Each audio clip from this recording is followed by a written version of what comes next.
राजधानी दिल्ली में इन दिनों Akhil Bharatiya police wrestling cluster का आयोजन किया जा रहा है। क्या है इन खेलों के आयोजन के मायने, इस बारे में हमारे साथ बातचीत करने के लिए मौजूद हैं आईटीबीपी के पुलिस महानिदेशक। सर, जो ये इस तरह के खेल हर साल आयोजित किए जाते हैं, इनके क्या मायने हैं पुलिस बलों में? देखिए, किसी भी वर्दीधारी बल के लिए आवश्यक है कि वो अपने शारीरिक क्षमताओं में हमेशा विकास करे। और खेल कूद से आपको अभी थोड़ी देर पहले माननीय राज्य मंत्री जी ने भी बताया, टीम स्पिरिट की भावना जगती है और कई लाभ हैं। अब होता ये था पहले कि हमारी जितनी खेल कूद प्रतियोगिताएं थीं वो सारी एक जगह हुआ करती थीं। धीरे धीरे संगठनों की संख्या बढ़ती गई और जो इवेंट्स हम कराते हैं उनकी संख्या बढ़ती गई, तो किसी एक जगह पर कराना फिर संभव नहीं होने लगा। तो अब उनको बांट दिया गया है छोटे छोटे ग्रुप्स में। वॉलीबॉल, बास्केटबॉल इत्यादि का एक क्लस्टर है, रेसलिंग का एक क्लस्टर है, बैंड प्रतियोगिता अलग होती है एंड सो ऑन।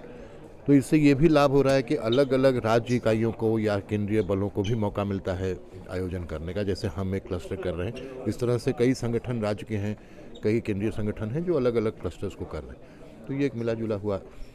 सर, देश की जो अलग अलग संस्कृति से जुड़े हुए जो पुलिस बलों के लोग आते हैं, रिचुअल वैल्यूज से अवगत होते हैं, एक सामाजिक समरसता और राष्ट्रीयता की भावना भी पैदा होती है। तो इस तरह का जो संदेश जाता है, इसका क्या मानी मानते हैं?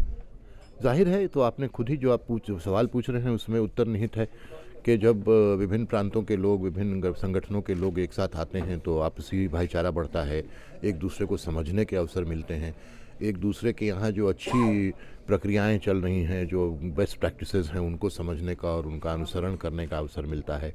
तो लाभ ही लाभ है। सर, आईटीबीपी में अगर कोई व्यक्ति अपना करियर बनाना चाहता है, जो युवा आना चाहता है, उनके लिए किस तरह का आप अवसर देखते हैं, किस तरह के मायने हैं, क्या आप कहना चाहेंगे? बहुत अच्छे अवसर हैं और बहुत अच्छा बल है। मेरी राय में सर्वश्रेष्ठ बलों में से एक है। और हमारा जो कार्य क्षेत्र है वो भी बड़ा चैलेंजिंग है, चूँकि हम हिमालय के में तिब्बत की जहाँ जहाँ सीमाएं हैं वहाँ कार्यरत हैं। हमारे यहाँ शारीरिक क्षमताओं की थोड़ी ज़्यादा ज़रूरत पड़ती है, मगर हमारे यहाँ जब भी नियुक्तियाँ होती हैं तो विस्तार से प्रचार होता है उसका। और मैं तो आह्वान करूँगा सभी युवाओं का कि इसमें भाग लें। सर, लास्ट सवाल, अर्धसैनिक बलों की जो भूमिका आज के संदर्भ में बड़ी, केंद्रीय पुलिस संगठन की आंतरिक सुरक्षा और बाहरी सुरक्षा के मसले पे किस तरह का आप चैलेंज देखते हो और कितना बड़ा जिम्मेदारी मानते हैं? देखिए, चैलेंजेस तो हर बल के सामने अपनी अपनी है। एक बल है जो कि हमारी एक सीमा की रक्षा कर रहे हैं, दूसरा दूसरी कर रहा है, तीसरा तीसरे की कर रहा है, कोई आंतरिक सुरक्षा के कार्यों में लगा है, कोई रेल की सुरक्षा में लगा है। तो इस तरह से हर संगठन को अपने अपने दायित्व दिए गए हैं।